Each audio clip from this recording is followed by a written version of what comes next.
just for you. You would stop playing hard again, hard just for you. You would give up all the nonsense, nonsense just for you.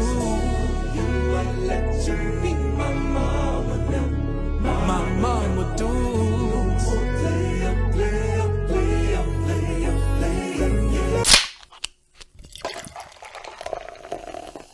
Let's just say I give up my gators, tailor-made suits, different flavors.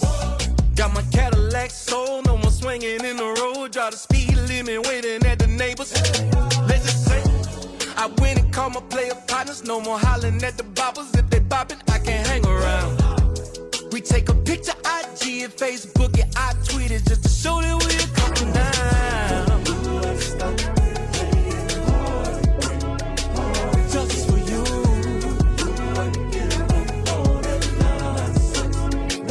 Just for you. My mama do.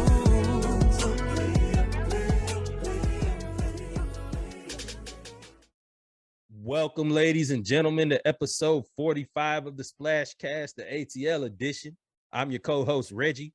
I'm your co-host, Norwood, and we are here watching what some people will call basketball on the All-Star game. I'm not sure what this is. Basketball on the All-Star game? Yeah, it's a lot going on. There's no defense for 3 quarters, and then but they did change it because if you each quarter you win, you win money for your charity that they're playing for. Yeah, if you the person trying to win for the charity, you like, hey man, I wish you guys play a little defense. At least throw your hand up there. Yeah. So only us trying to get this charitable donation off you, my friend. Mm-hmm. Well, anyway, ladies and gentlemen, we are here. As you know, we talk about Braves, Falcons, and we have Hawks talk when it comes to the Atlanta edition of the Splash Cast. Going to be a quick episode because football season is over. Baseball season is never coming back, and basketball season is on a break, as you can hear us talking about the All-Star game. So with that being said, let's go ahead and get into our Braves Falcons segment. We can join the two until something shakes, either it's football season or baseball comes back. So Braves, what is it? What we got, Nora? What's the first thing we need to remind y'all? You know what? I want to thank you guys for hanging in there with us because we don't got shit to talk about when it comes to Atlanta Braves, and I'm sure you know that by now. But since we are here and it's our favorite damn thing to do, number one, we are still the World Series champs. We're gonna be the World Series champs forever because see that behind me? You see that behind me? The owners and the Players Association are nowhere near getting together. So get used to us being the champs. And if you're a Braves fan, you get used to being a champ. If you're not, you get used to hating because it's going to be this way until it ain't. Also, very important, very near and dear to our hearts, thoughts and prayers, all those important things that we always say, hey, pay Freddie Freeman. Pay him copious sums of money. I've been a big proponent of send him a blank check. Whatever he is requesting, send that over and then put a little kick in there for the Chipper Jones Lifetime Achievement Appreciation Award that he deserves. That's all I got, Reg. Something, man. So what's interesting about this, yes, we are World Series champs. Yes, we need to pay Freddie Freeman. No, don't let him go to the evil empire. But this lockout, when it comes to contract negotiations, any type of negotiations, when you have a 15-minute meeting, that means the meeting went really, really, really, really good or really, really, really, really bad. So what it sounds like, and what I'm saying is the owners and the players, the Players Association met for 15 minutes, and that was it. But in that 15 minutes, they did decide that they would meet every day this upcoming week to try to get a deal hammered out, or at least get close to being on the same stratosphere, because apparently they are worlds apart when it comes to this contract. And eventually here soon, they're going to have to make a move, or spring training, all that stuff is going to be pushed back. And then that throws the whole season and everything into flux. So hopefully they figure that out soon. Yeah. Look at basketball. That's one of the reasons you had all of these injuries. A Good point. lot of soft tissue injuries. And I can see with all the torque and starting and stopping that they do in baseball, I can see a lot of soft tissue injuries with hamstrings, strained backs, obliques, quads, all that stuff. Because you have spring training to get your body in shape because baseball, while it is not the most athletic sport, it for short bursts, it puts a lot of strain on the body. Absolutely. I just hope that those guys are working out, which baseball players never do. Yeah, you're right. You are right. But this is also good for us. This gives Acuna more time to heal up and be back at 100%. And we need that very badly. We've seen him hitting, but we need him to be at 100%, when it's time to make that run for back-to-back championships, which we are all hoping and praying for. This is a toothbrush commercial from Verizon. I thought they were showing off a black curling team. And I said, come on, NBA. I know y'all pro black everything out here. Progressive. But a black curling team? Progressive. I never seen that. We just got bobsled back. Jamaica's got a bobsled team. But with that being said, man, that's the end of our Brave segment. Pay Freddie Freeman. We're World Series champs, and they don't look like they coming to a solution or an agreement anytime soon. Nope. Let's get on to these Falcons. It ain't gonna take us long to get out of here.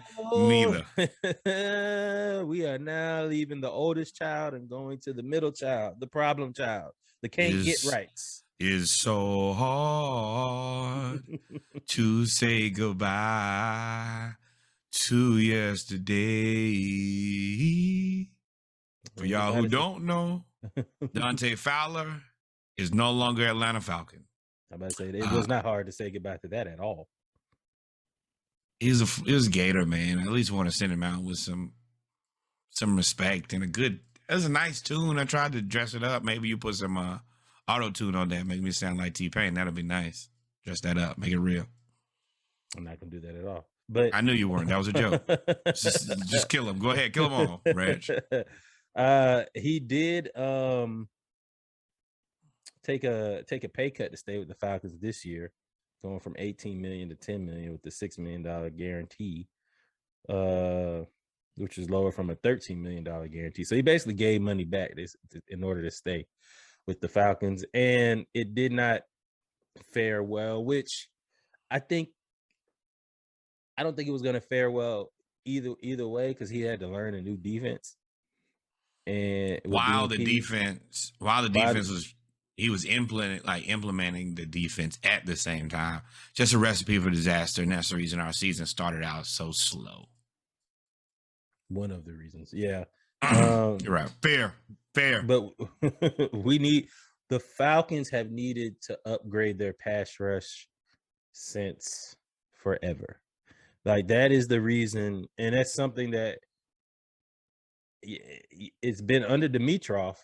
That's something that we could never get right, except for when we had John Abraham. And we always have to go out and get him. But every other person that we tried to sign, we will draft the edge rusher 100 times in a row and miss 100 times in a row. But that's the thing. We won't draft one, though. We won't draft the edge rusher till the 5th or 6th round or the 4th round. And I'm like, what the hell are y'all doing? Like, we don't never have edge rushers. We never have offensive linemen. Like, it's just. So Dimitroff was coming from the Patriots. Don't say that name no more. Don't say that name. Coming from the Patriots organization, where they always find gems and they find players that can fit the system. And I could tell that's what he was trying to do. But it never worked out. I mean, ever. It never worked out. So he who shall not be named was very awful at his job. And the last signing that he made was Dante Fowler Jr. And I'm sure he's probably at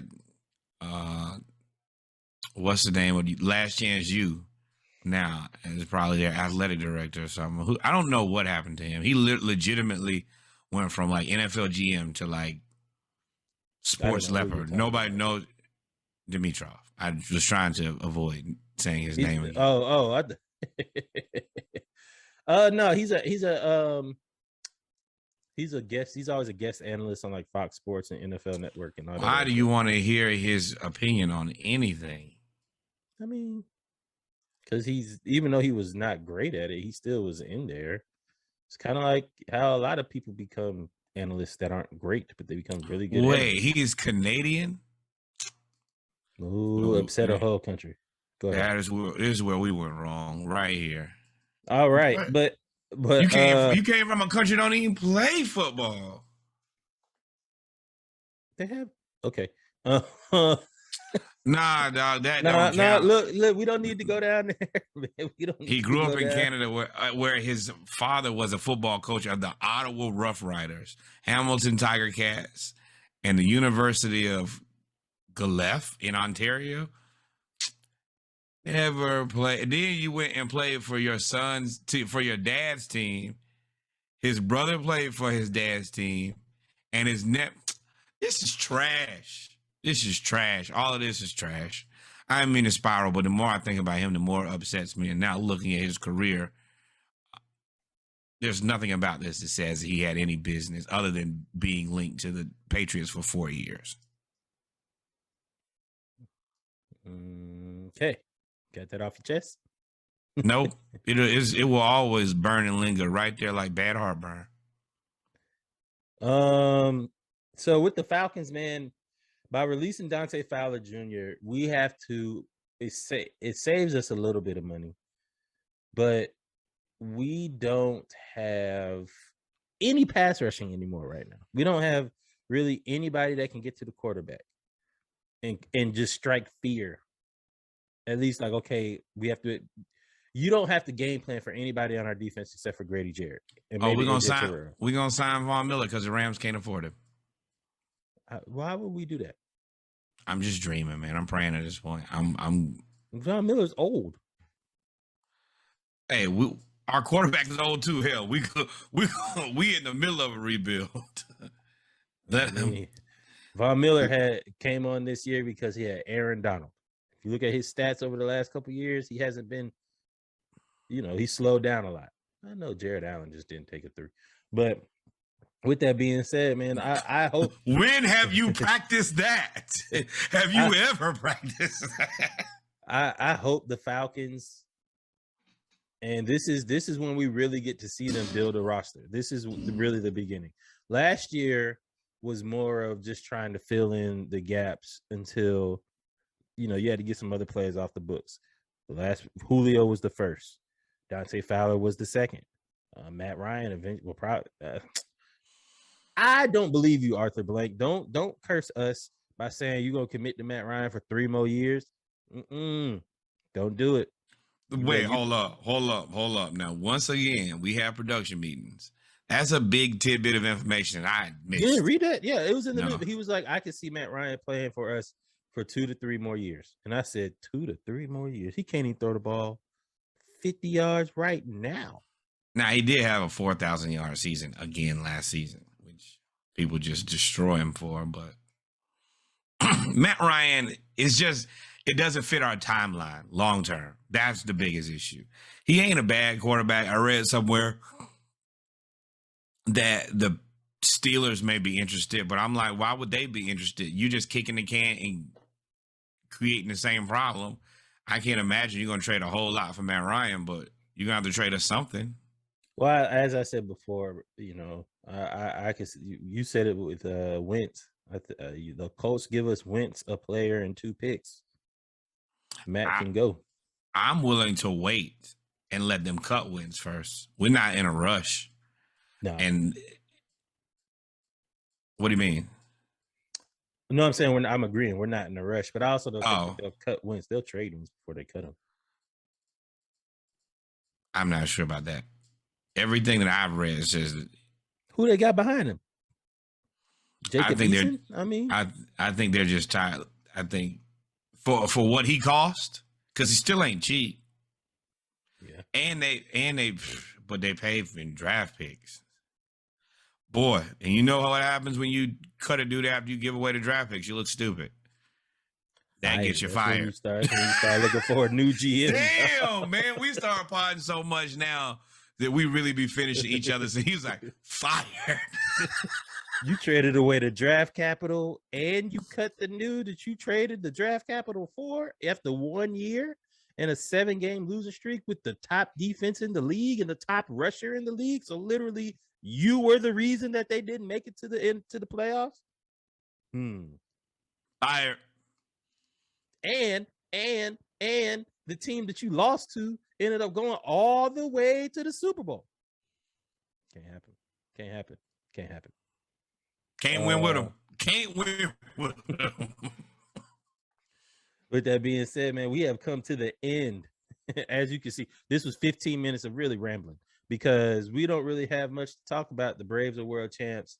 The Falcons are falconing at falconing rates. And now we are going to get to our youngest child, the Hawks. Hawks talk. Y'all stay tuned. Pray for us, please. Help.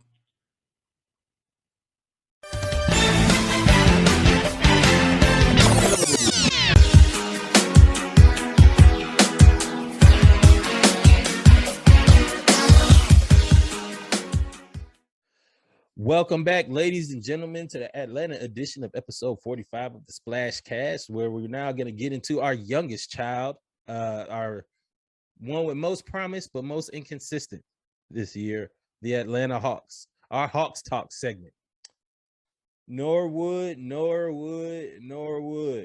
Before we get to the second half of the season, because it is All-Star season, we got some superlatives that we want to give some congratulations to Lou Williams. Lou Williams, I don't really know why this is a record the more that I look at it. Has passed Del Curry for most games off the bench at 985. That's an accomplishment. I mean, everybody ain't good. Yes. I mean, number one, it's just a lifetime achievement type of thing, being in the league for that long. Lou is our age and came out in high school. He has played a ton. Years. Yes, a ton of professional basketball. And he's going to end up being the best six man ever. And 985 games off the bench. Ever? Yes. You really think so? Who the only other person I could even consider in the category is Jamal Crawford. I think Lou's just you just didn't put any more thought because Manu Ginobili is looking at you like you are foolish right now because I got 5 rings and I was a contributor and I came off the bench every year. Manu. And I brought the Euro step to the NBA.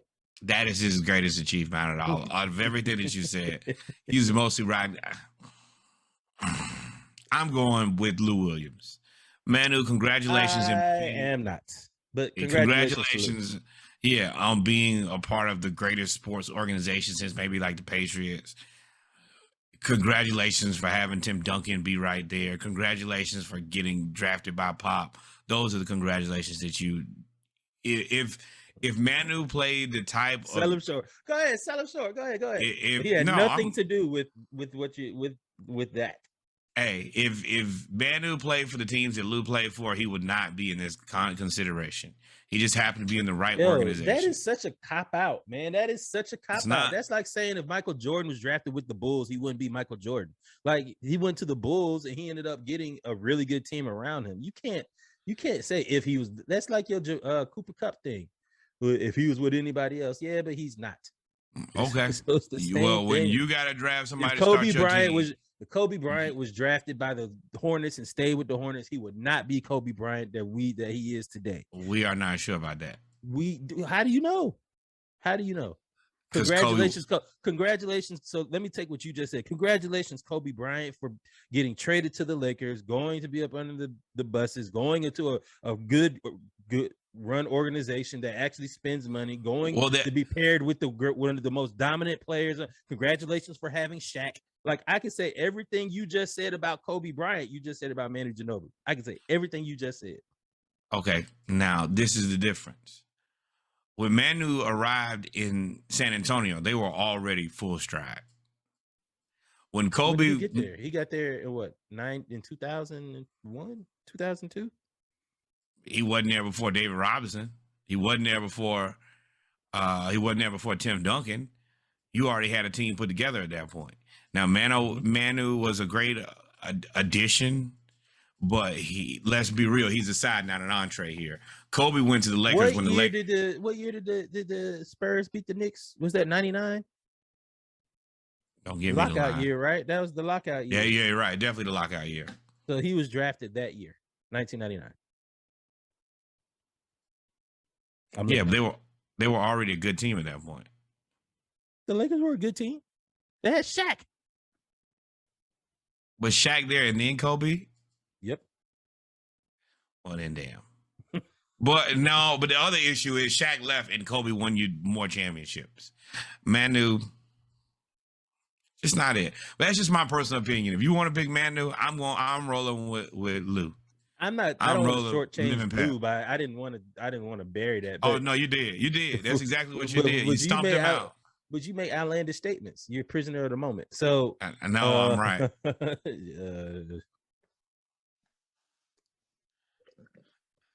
Boy, you gonna sip on them little 6 beers from 9 to eternity, you boy. Yeah, I hope you enjoy them, because them gonna be the last. This 6-pack I'm gonna send you today. After that, you can never get it. Never get another beer. You said that last week. You said that never last lost. Week. Never lost. LeVar Ball. All right, LeVar.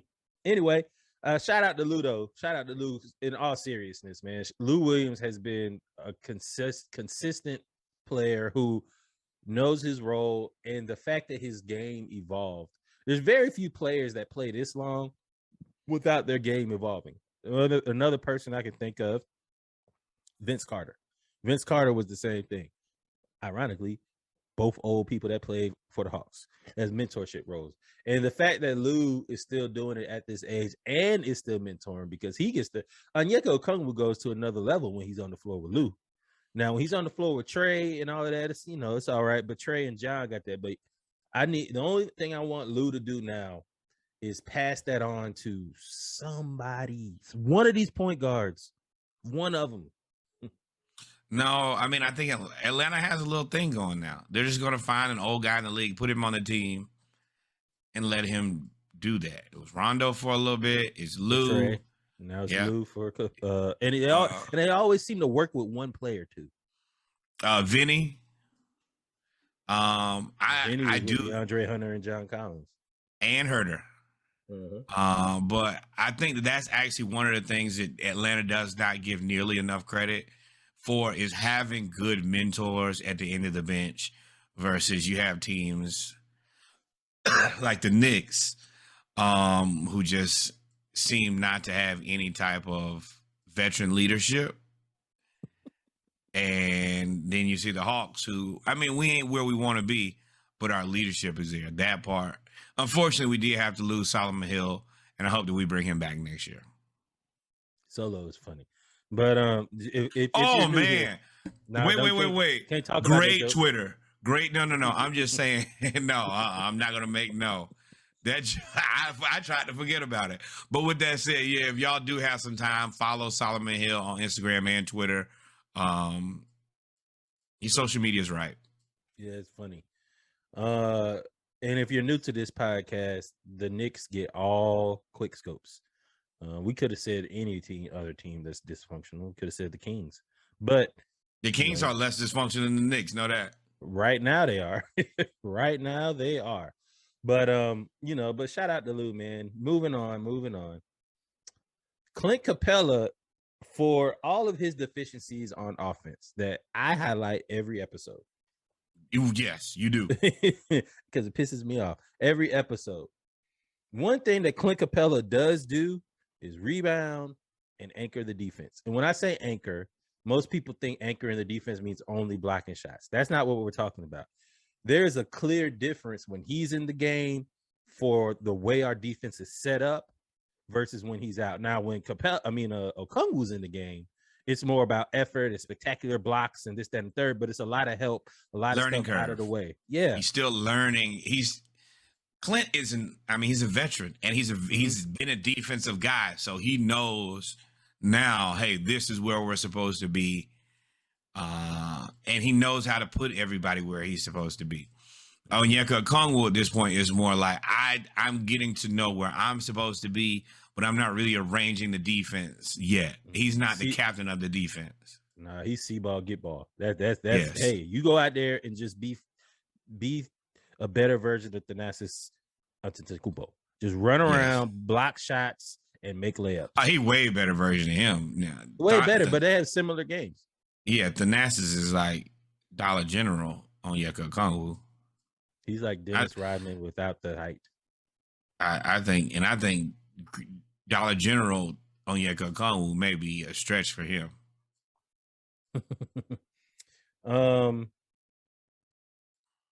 Question for you, now that we're thinking about it. First, who is the most improved player, Atlanta Hawks, this season so far?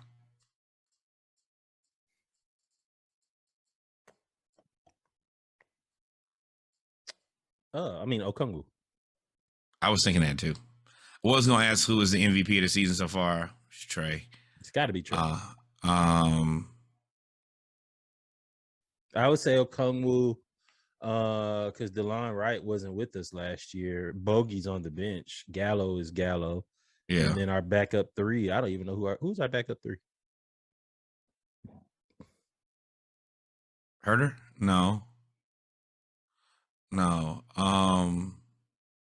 Jesus. Maybe it ain't TLC. Gallo is the 4. we gotta have one. Now when it pops up, comes in is the 1 and 2. Oh, it's really Bogey. Yeah, I mean we don't really have a backup 3. Yeah, but that's also, we don't typically go. Well, we try not to go all bench players at the same time. So typically you'll swap one of those guys out, and then you might play a small lineup, but you won't have Okongwu, Gallo, Bogey, Lou, and DeLon in at the same time. You probably have 4 out of 5 of those guys and one bridge starter, always in the game. I want to see, man, Sharif has been hustling. I saw he got a triple-double. I know Jalen Johnson's hurt. I would like to see these guys in the end of the season. Nobody's been playing that well that they can't play at all. And damn, Skylar Mays is a good basketball player, and I think he's just going to go somewhere else before he gets a chance to play. Well, it depends on what they do with DeLon Wright, because DeLon Wright is on a 1-year contract, right? Yeah, I would assume he comes back. I think he's played well enough to come back. I would like something more dynamic. I think we need somebody who can get their own bucket. I would like that, but potentially. But you could keep him and just move him to the 2. Like, he can play the 1 or the 2 depending on what you need. And I will hope that maybe we can trade Gallo in the offseason and get us another like hybrid 1-2 type of guy who can get to the bucket. If you trade Gallo, you need a hybrid 3-4 guy. I would like to Jalen Johnson in the Gallo minutes. Yeah, true. But I mean, back to Clint though. Clint, we have a leadership locker room problem. It seems like John is trying to step up and be like the leader. Clint is the defensive leader. He's the oldest of the starters, I believe. Correct. He's the oldest of the starters. He's had more success than most of the people on our team before last year. Correct. He's also our best defensive player. He's been calling out our defense. He's been calling out our team, saying that everybody loves playing offense and getting the stats, but when it comes to defense, we don't do it. And it's obvious. If you look at our offensive, we're number 2. Every time you remind me of this, I get I don't get frustrated. I almost have to check it. I Google it every time just to make sure that you're not lying. That we're the number 2 ranked team in offense. We have the number 2 offense in the league. And I'd be right every time, right? No.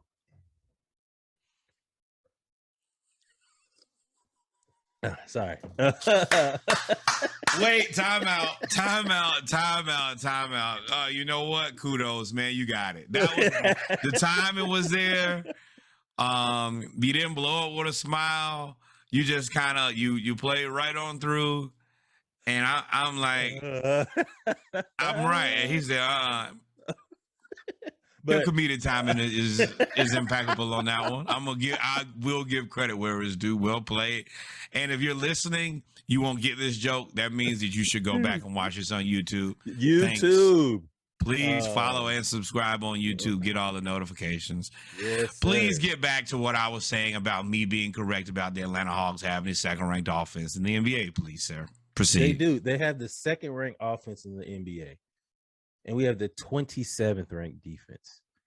27th. That is just beyond unacceptable. Especially when you have the league leader in rebounds on your team. And you have good, and the thing is, we have good decent front court defense. We be beating people up in the paint. But every team shoots a career high in 3 pointers against us every game. I hate to say it, but we really only have like 4 players on this entire team who don't play defense. Only 4? Okay, I say Gallo. 3.5. Gallo. Who are they? Gallo plays no defense. Bogey plays no defense. Okay. Trey plays no defense. Kevin Huerter, his defense is sometimey. So I'll disagree with Bogey a little bit. I'll shoot Bogey some bail on that one. Bogey, he's been playing a lot. The effort has been there on defense from him, especially with him being on the second squad now. He has really taken that over and made that his own. And then I'm surprised you didn't say Lou Williams, but yeah. But I don't think Lou should be playing offense or defense as far as I'm considered. But Lou don't play any defense either. Let me be clear about that. If you want me to throw him in, then put him in there together. But it's frustrating because the rest of these guys don't just play defense. They play good defense. Clint, offensively ain't there. Physically, he ain't there. But defensively, he still gets the job done. John Collins is a very good backside rim protector. DeAndre Hunter is already guarding the man. Whoever the best offensive weapon is on that team, he's guarding them. But the guards got to get it together. And that is where our defense stops. And that is the difference between the Hawks being a good to mediocre team and being where we are right now. If we could play defense, if we could just get to middle of the pack defense, we're a top 7 team in the NBA, which were what we were last year.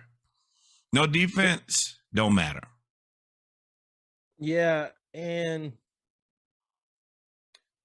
what's frustrating is, it's really not frustrating because Cam wanted to trade. My whole perspective on that whole Cam Reddish thing changed once we realized that he asked for a trade. That's when I was like, everything else makes sense, because he was a big part of when we would go to that lineup, when Trey would go out and we'd put Werder at the 1, Cam at the 2, Hunter at the 3, John at the 4, Bogey at the 5, or Capella at the 5, or John at the 5, Gallo at the 4, or Bogey at the 2, whatever. We could do a lot. Yep. Cam allowed us to do so much because he masked so many things defensively. Him and Hunter would pretty much, they're the Wonder Twins. Yeah, they was locking people down. TLC is so, he out of rotation now. And he's pissed about it. He's pissed about it too. But brother, you had your chance. That is my biggest issue with anybody who is not happy with their current role. minus Bogey. You've had your chance, and Onyeka Okongwu. You've had your chance to start. You've had your chance to really do whatever you want to. Mm-hmm. And if you haven't taken advantage of that, then you need some personal reflection on yourself. Now, Onyeka Okongwu, I think you may be another at least season or two before they let you start. I do. The bigger issue with this and overarching theme is this is basically the same thing John Collins said at the beginning of the season, where he said he's banging his head up against the wall about why they can't play defense. And why he feel, and he's in the same sentence, he said, "I'm running up and down the court. I'm tired of running up and down the court." Yeah. So for me, and I will say they seem to have made a more concerted effort when he was, before this last little injury, of getting him involved a little bit more, and he was doing a good job with it. I don't, and I'm afraid to say this, but I don't think that Clint nor maybe John make it to trade deadline next season. I think that Clint. I know Clint doesn't.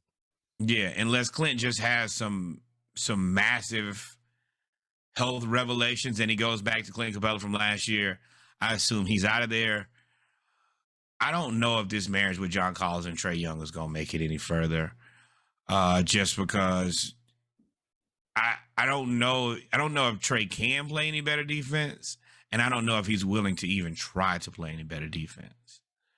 That is I don't know if the marriage with John Collins has to do with the defense of Trae.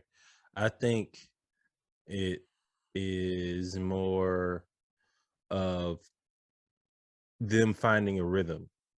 I think Trae wants it to be we run pick and roll and I figure out what I'm gonna do. Either I'm gonna score or I pass, versus we run pick and roll, throw it into the post, and you play off of the post.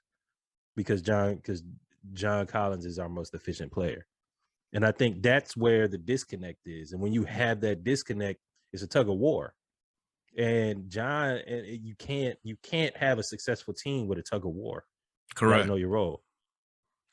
And yeah, you're right. And it's do you give Trae more control, or do you go with the more efficient shot? Well, I mean, if you want to answer that question, look at the money. And that's where the conflict is. Your everything sensible about you says I take the safer shot because I'm going to make more of those. More baskets means we probably play better. But the money is allocated to the less effective player. And yeah, but he did that Wakanda forever. I can't believe he did that.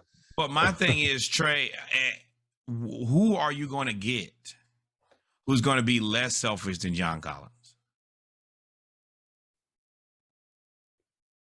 What's old boy from Toronto? Pascal Siakam.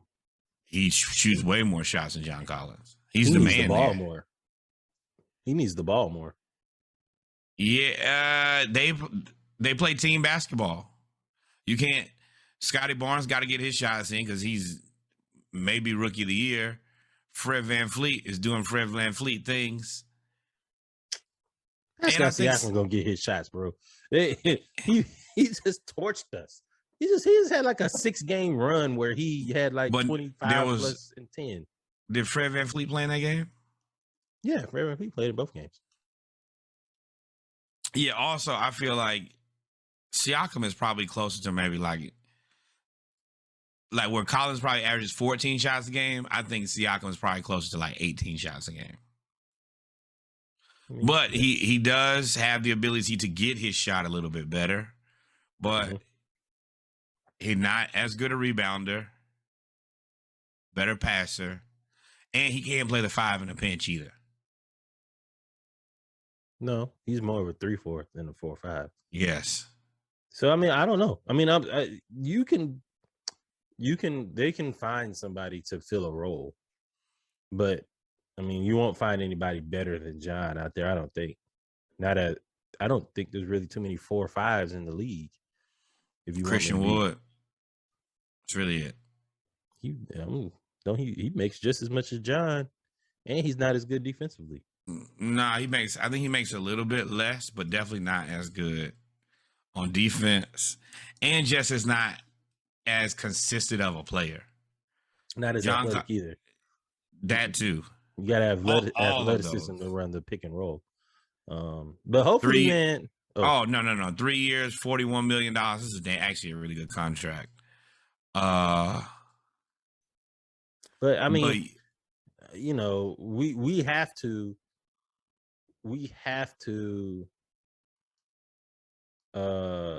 improve defensively. Otherwise, the second half of the season is going to go to some shit. Speaking of the second half of the season, since we're at All-Star game, we're at All-Star break. We don't have really our last three to go over, except for the last three. Well, I'm sorry, we do have our last three to go over for the last 3 games before All-Star break, which was Boston, Cleveland, and Orlando. We went 2-1 in those games. We lost at Boston, where that is the game that we missed John Collins the most. Absolutely. Trey did Trey things, 30 points. Capella had 17 rebounds, and we pretty much led the entire first half. And then in the third quarter, like, they called 3 straight fouls on DeAndre Hunter, and that got Tatum going. And once that happened, that because DeAndre Hunter had to go to the bench, and this is where to round it all back in. That's why I asked earlier who was our backup 3, because Jason Tatum destroyed whoever was guarding him, not named DeAndre Hunter. He's too big for anybody else on our team except for DeAndre Hunter. Maybe Kevin Knox, but Kevin Knox just isn't that great. So what typically, I mean, in a perfect world, you have John Collins and DeAndre Hunter, and they kind of share time on Jason Tatum. And then there's not a problem. John Collins dominates the Celtics in the paint.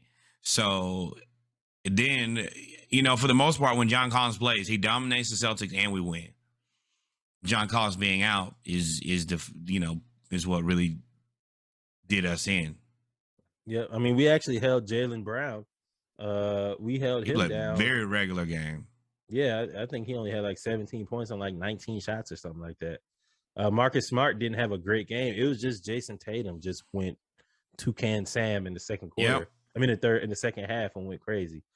But and I see that only allowed 105. They had to go crazy in the third quarter to even get to 100 points. We actually played decent defense that game.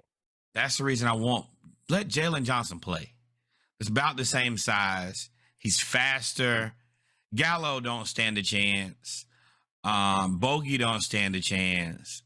Let Jalen Johnson at least be in the way. It's because Bogey just doesn't stand a chance. There's just nobody else to even make it difficult for Jason Tatum. And if Jason Tatum, if it's not difficult, you barbecue chicken. He'll kill you. Hunter does make it very difficult for him, though. He don't. Mm-hmm. Nobody really torches Hunter out there. You're not just going out there and giving him the business. Now, he has been getting in foul trouble, which is not great, but I don't mind him playing aggressive. I think he'll figure it out. He's a very smart basketball player. So maybe that's what we do in the draft offseason. Oh, yeah, draft. They're everything that I read so far, they're going back for more wings. They're just going to keep shooting until they find one. But we need a defensive one, man. We need a defensive one. Dang, Wilt Chamberlain died in 1999. He died 23 years ago. Yeah. Now look at that. They're doing. Sorry, ladies and gentlemen. They're doing the honoring the top 75 players. As Mike is not there.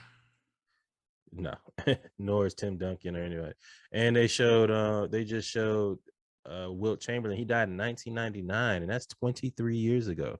I mean, he was born in 1936. Willis Reed, damn, you got the biggest hand in the world. God, dog, you can palm a globe with that, Willis? Willis Reed, Grambling State University. I was just about to say that. But the reason we're talking about the Hawks, man, they ended up in our last 2 games, before the All-Star break. Trey went crazy, 41 points against Cleveland, the number 3 at the time, the number 3 team in the league. When Trey is on national TV and he's playing against somebody and he's starting to get really good at this. We talk about him a lot when he falls into the failed clutch of when teams start messing with him and he tries to go after him. But hold on, but now when he was playing against Cleveland, he was going against Darius Garland.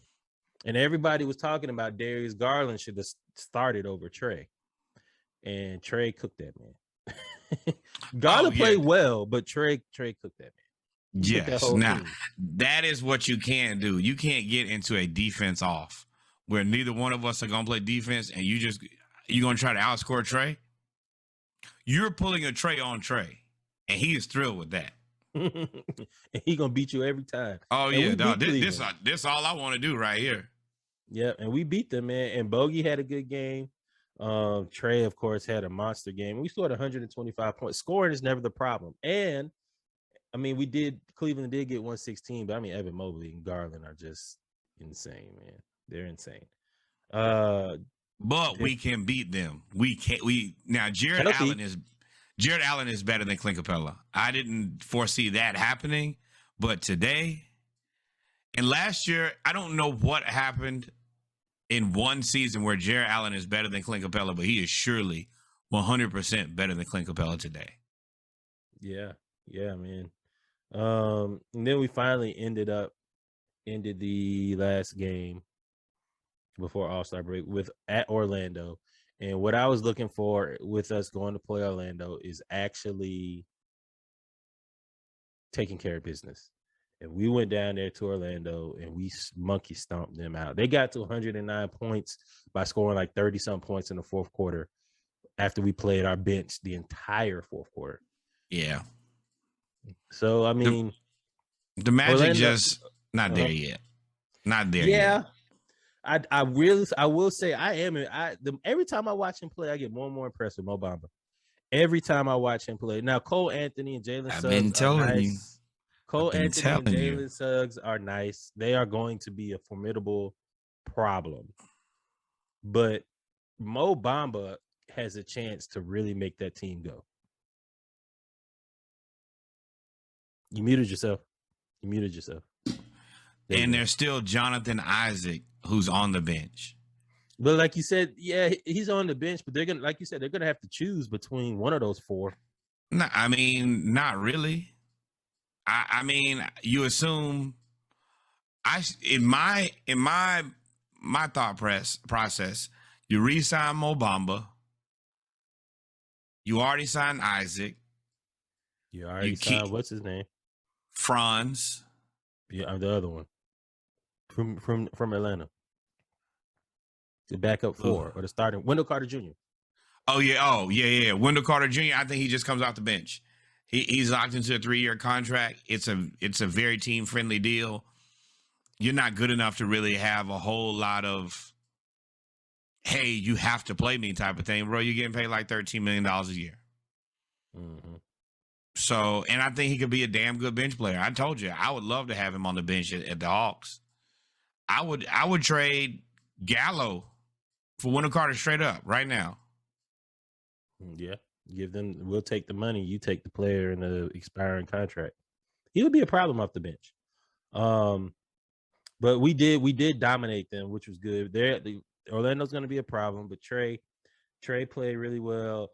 Bogey came out there and was cooking. He pretty much ran away with them. He was the one that created the separation in the game, was Bogey. And that backup role for him is a great place for him to be because he can shoot every shot that he wants. And when he can really get out there and just not have to worry about, hey, Trey being in my way type of thing, he can go nuts. And then Trey can be out there and shoot all the shots. And then you kind of look at the fourth quarter, and that's where, Nate, you just got to pick out of the 3 guys, who is your hottest 2. If Herter has it tonight, then you play Herter. If Bogey has it tonight, then you play Bogey. And then you rock from there. I think Bogey is really embracing the challenge, and I think Nate challenged him of becoming a playmaker. That was what Herter was exemplifying last year, and then he had in the playoffs he just turned into Red Velvet the Killer and was going crazy scoring wise. But before that, Werder was good because he could play the one and the two. Bogey seems to have really embraced that role of He's good for maybe 5 or 6 assists if you really just let him facilitate. And they put DeLon Wright at the 2. Yep. And then they'll let DeLon Wright bring the ball up and then give it to Bogey at the top of the key and go from there. Start the offense. Yep. So it's our, like I said, man, our offense is deep and it's not the problem. Hopefully we get our defense together. Excuse me. I don't know who we can get on that buyout market. Nobody. That buyout market is slim. We need somebody just defense only. Whoa, John Stockton. They allow him to be around basketball. I didn't even think about that. Yeah, he can't go to Gonzaga, but I guess you can go here. Cleveland don't care. Yeah, we need just a guy to just come in and only play defense and play the best defense. I mean, we just need Marcus Smart, just not at that price point. Oh yeah, I would have taken Marcus Smart last year before they paid him all that money. Man, they're like gonna be 19 a year. Yes. And that ain't it. That's gonna be such a bad contract in 2 years. Celtics have problems and have more problems on the horizon. Yep. So now that we've gone through our last 3, we went 2-1. That was what we wanted. If you remember last week, we said we want to go into the All-Star break on a high note. How do you see the second half of the season going? Our first 5, 1, 2, 3, 4, 5. Our first 5, I wouldn't even say 5. Our first 4 out of All-Star break at Chicago, versus Toronto, which versus means at home, at Boston, versus Chicago. That's our first 4 out. How do you see us coming out of the gate? We'll be healthy. Everybody will be healthy. We need to win 5 of these games. The only game that I really think that I say 3. It's tough to beat. I say 3 out of the first 5, but we really need 4 out of the first 5. But realistically, 3 out of the first 5. I don't know if we can beat the Bulls twice. I don't think that we can beat Toronto right now. I think they're just playing better basketball than us. I think that when we come back, we beat the Bulls on Thursday. I think we lose to Toronto. I think we beat Boston. I think that we lose to Chicago. And then I think we beat Washington. So I feel like we win every other game. 3 out of 2 in the first 5. 3 out of 5 in the first 3 out of 5, yeah. 3 and 2, excuse me. So if we do that, and we end up, that'll put us where? I think that'll put us firmly in the 7th spot. I'm pulling it up right now. I think that'll put us, if we beat the Bulls, the Celtics, if we split with the Bulls, beat the Celtics, beat the Raptors, or lose to the Raptors and beat the Wizards, I think that'll put us squarely at the 8th seed. Now, this is the other thing. Look over there on your far right. You got the Hornets, 1-9 in their last 10 games. They are dropping fast. We have to keep our eyes on those guys. The other problem is the Celtics are 9-1 in their last 10. We need a run like that soon and very soon. The problem I see here is these 2 mugs right here. This team right here, if they get healthy, they're not staying down there. Brooklyn's not staying at the 8th seed. Kevin Durant comes back. Ben Simmons doesn't have to do nothing but run up and down the court. Kyrie Irving. I see them jumping at least to the 5-4 seed, which means Boston is going to stay at the 6, which means we're fighting to replace Brooklyn some kind of way at the 8 or 7 seed. Because I don't see us catching the Miami Heat, Chicago Bulls, Philadelphia 76ers, Milwaukee Bucks, or Brooklyn Nets. Cleveland, I think, will come back down to earth eventually a little bit. That's the reason we pod, man, because me and you right here. I swear to you, I was like, hey, now, Miami, they got too big of a lead. Chicago, I think Chicago is going to drop. I think Philly is going to end up in that second spot. I think Chicago is going to drop. I think Cleveland is going to drop. I think that Milwaukee is trending upward. I think the Celtics, you're gonna run out of they're gonna run out of W's. And then I think the teams that we have to be most concerned with right now, Cleveland, the Celtics, the Raptors. Yeah, I believe the Nets. I don't know what the Nets are gonna do yet. I kind of put them over on this side because Steve Nash, he got a lot to figure out and get to figuring quick. And then I think the Hornets are about to pull the Wizards and just get themselves on out of the paint. I think out of just sheer talent, the Nets will get to the 5th seed. But I think much? It's a 5, 1, 2, 3. Let's see, 1, 2, 3, 4, 5. It's a 5-team race to get to the 6th seed. Right. But this is the thing: there ain't a lot of talent on Brooklyn once you take out KD with a sprained MCL and Kyrie every other game. The only talent you really left with is Ben Simmons, maybe. Oh, Mike Jordan is there. Yeah, I think those three are too formidable. And I think a lot of people forget about LaMarcus Aldridge, who's been playing pretty well. I think they get a lot. This team is tailor-made. I hate to say it for Ben Simmons, but it is. It's tailor-made. Yeah, Earth, Wind, and Fire out there. It's tailor-made for Ben Simmons because they have nothing but shooters on that team. Yes. And Blake Griffin and DeAndre. Blake don't play no more. DeAndre don't play no more. He's with the Lakers. I lied. Blake Griffin. Yeah. And I think he wants to be bought out, but who's buying that? Nobody, baby. I don't think that the Nets are really that good of a team. With no KD, I feel very confident that if we get healthy versus the Nets with no KD, we beat them. Because I think they're gonna load manage KD. But go ahead. And that's the other part. KD is not going to just come back from this injury and play every game. Mm-hmm. And if you're down to Kyrie and Ben Simmons, I feel confident that Joel Embiid and Ben Simmons are better than Kyrie and Ben Simmons. They are.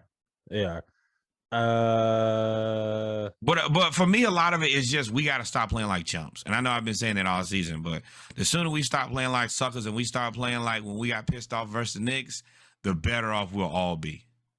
I think we can make a run. I think our ceiling is the 5 seed. Our floor is out of the playoffs. Yeah. And I do think that is one of the things that helps us long term is we are a team who just kind of went through this last season. We know how to sack up when it's time to play and get out there and get the job done. I just think that we have to remember that and then go do that. It's about execution. A lot of these teams don't really know if they can do that or not. Celtics don't know if this team here, Presley constructed, can do that. Cleveland doesn't know that. The Nets don't know that. The Raptors don't know that. The Hornets don't seem to know anything right now. And the Bulls don't know that. They don't know that when it's really time to win a basketball game that they can. They don't. I hope we get to the 6th seed. Yeah. If we get to the 6th seed, we could end up playing Milwaukee or probably Chicago. I would love. We could beat both Milwaukee. of them. We can beat Chicago because Chicago doesn't have. They got what? Vucevic? No bigs. They got one big, Vooch. And then we could dominate them on the. I just need Clint Capella to just get in the way.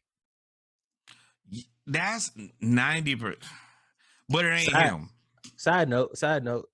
And this we about to wrap this up. I heard, or I read, and read some of the. I was on Twitter reading the rumors. The Bulls might be trying to get rid of Patrick Williams. Yep, I read that too. And he's a DeAndre Hunter type player. Where is he gonna play? He has to play the 4. Where? Oh, Like you know what? That'd be a good. The money don't match, so. But I was gonna say Patrick Williams for Gallo. That will give them size and the scoring. money would match next year. Would it? Next year is his last year, right? All but only $5 million is guaranteed. Yeah, but that's only if you cut him. The 5 is what you have to pay. He's still on the books for like $20 million now. Oh yeah, no, it's not gonna work out. I can see it, but anyway, well, I mean, I think this is a good stopping point, actually. With that being said, ladies and gentlemen, we've come to the end of the ATL edition of episode 45 of the Splash Cast. We've covered the Hawks, the Braves, world champion Braves, as well as the Falcons as well. If I didn't miss anything, Norwood, take us out. You never miss anything because this is the realest podcast in the world. This has been another excellent Atlanta edition. This one has been more reporting on things that you probably have seen, but probably have maybe not noticed. We don't know when baseball is coming back. Don't ask us. Ask Rob Mansford and the MLB Players Association. The Falcons, we are just really waiting on the combine. I keep seeing draft projections that say that we are going to be, that Kyle Hamilton is going to be available for us. If he is, you got to go get him. Good luck. You got to, yeah, you got to go get him. And then the Hawks, we are a team in flux. Some nights we look like the number 2 offense in the NBA. Some nights we look like the 27th ranked defense in the NBA.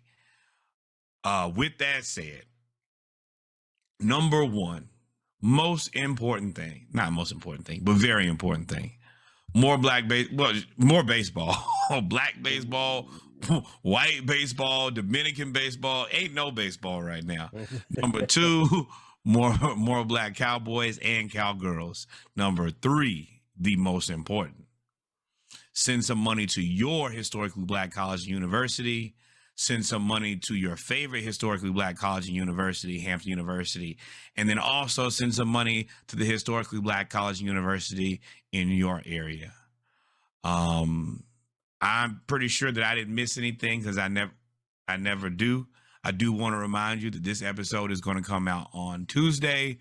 We have a Splashcast 12-pack that will be coming out Wednesday. Heads up, Big Crit album just came out. We have the Around the League episode that will come out Thursday, and we will be back on Saturday for Saturday Morning Lives, which we have had a ton of fun with at 11 a.m. Eastern Time, 10 a.m. Central Standard Time. Shout out to the Saturday Splashers. We have a good time with that. Yeah, man. We're growing, man. We got a new record of I guess watchers on Saturday. We hit double digits. We got to about 20 people, and they all have great questions every time. Shout out Sneaky, shout out Said, shout out I don't know F Thomas Jr. I don't know his name. Shout out Freddie. Shout out to shout out to Russ. Yeah, we had a bunch of people. Appreciate y'all checking in with us. Thank you for asking the questions, man. Thank you for asking the questions. Before we get that, remember, like, subscribe, rate, review us. We are on Instagram at the Splashcast. We are on Twitter at _ the Splashcast. We are on YouTube at Team Media. We are also on Twitch at the Splashcast. We are also on Facebook at the Splashcast and the website. The flash be flasking and the splash be splashing. Yeah. And then we also have the website that we are working on now. Shout out to the Teachers Dance Bag for sponsoring the website. Shout out to Cake of ATL for sponsoring. You can't really see it because of the light. I'll see if I can hit it up there. You see the Splash Cast engraving right there. Those are sponsored by Cake of ATL. If you want to contribute or donate to anywhere to the Splashcast, make sure you hit us up at diveteammedia@gmail.com. And with that being said, I'm going to turn it back over to you because what?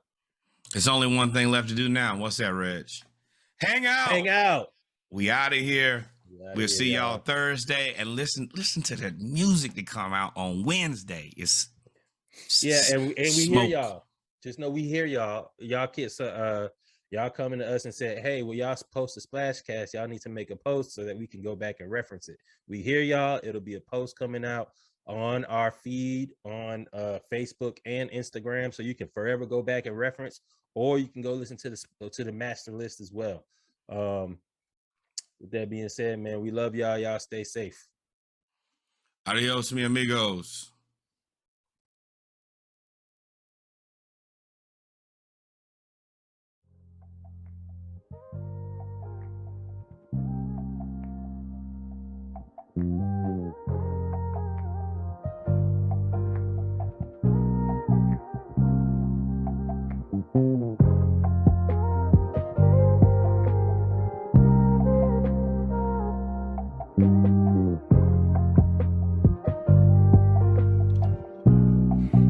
Metro Boomin want some more, nigga. She banking on me on the bank. I smack her, she love to get spanked. I tackle her, bitch love to wrestle. Young bachelor, we love to play. So come out when I move the drapes. Know my move when I grab your waist. Know you fucking a man that's made. Hey, keep it low key, she ain't after fame. No, she ain't after fame. You ain't like that old who I used to be fucking. You don't heard nothing the same. Don't care about no cuffing, you wanna keep busting it. Don't let me know when you came. I love you in so many ways. Don't know why you never complain. But you, I can never be shamed. And I usually never say never. How shit, look at me today. Lay your vibe, I don't need no sage. Club cold and you call it glaze. Good sex, that ain't all we made. Wanna get tired of you. I'm in the bus and we're at the top and we got us an ocean view. I know I got it, I'm all in the body and nobody got a clue. We in the coupe pulling up with a private at G5 on the two. I really like it, I wanna stay excited, don't wanna get tired of you.